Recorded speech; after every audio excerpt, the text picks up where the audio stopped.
Okay, so we don't have like a real fancy camera or anything, but you can see right here, this is going to become a stairway. So, when you're on a labyrinth, you're on this maze that we call life, sometimes there's some switchbacks. You start heading a different direction. Sometimes you come to a scenic viewpoint.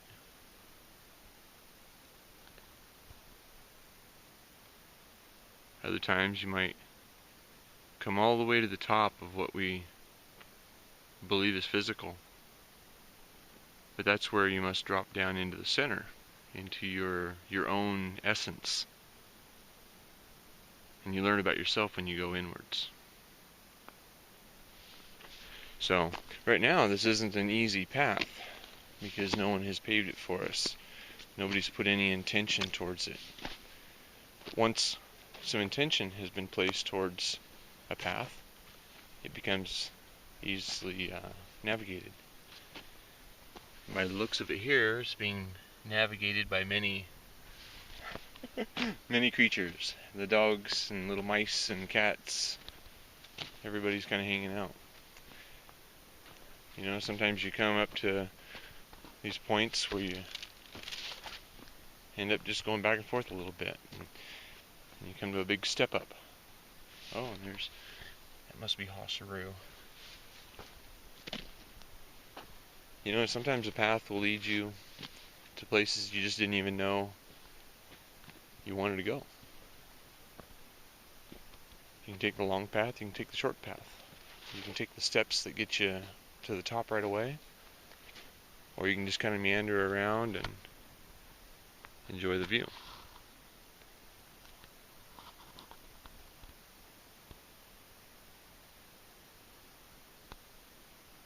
Just remember that if you ever get stuck,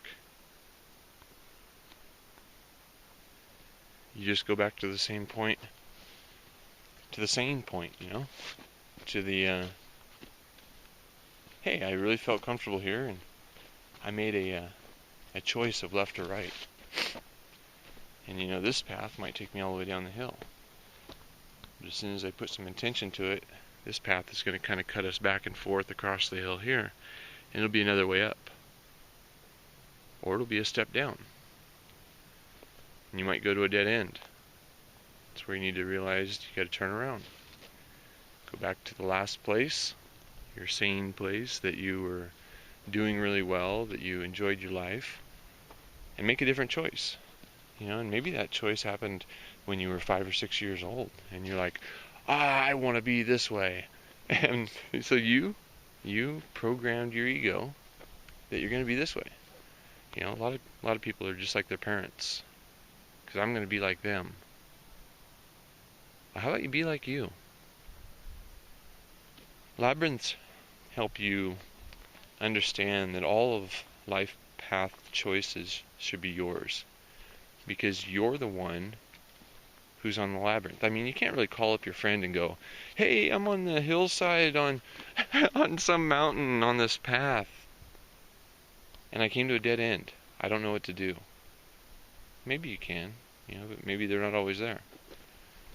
So what you realize is you turn around and you say, okay, I got this.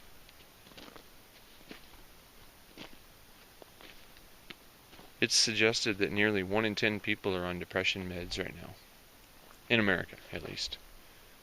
We use more pharmaceuticals than most of the other countries combined. I guess the amount we spend on war is directly correlation to the amount of drugs that we're taking. Ooh, that's kind of a scary thought, huh?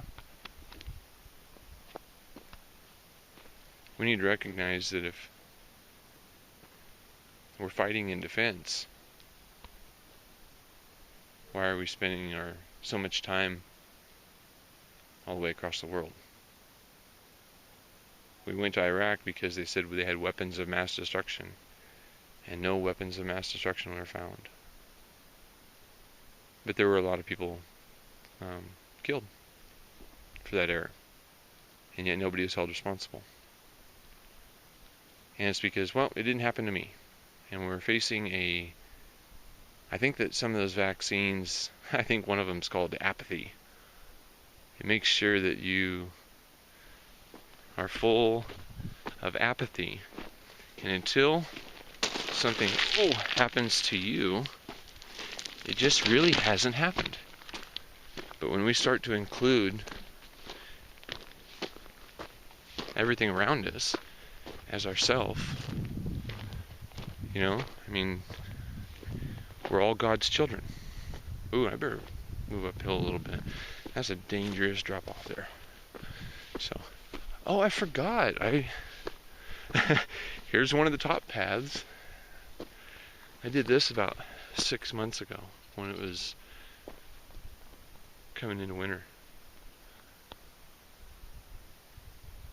So, anyway, we're working on our labyrinth here. Sometimes labyrinth is going to lead you to what looks like a dead end, or it's opportunity for creating. When we put decisions, choices, thought, and desire together, we can do actions. It gives a very favorable result.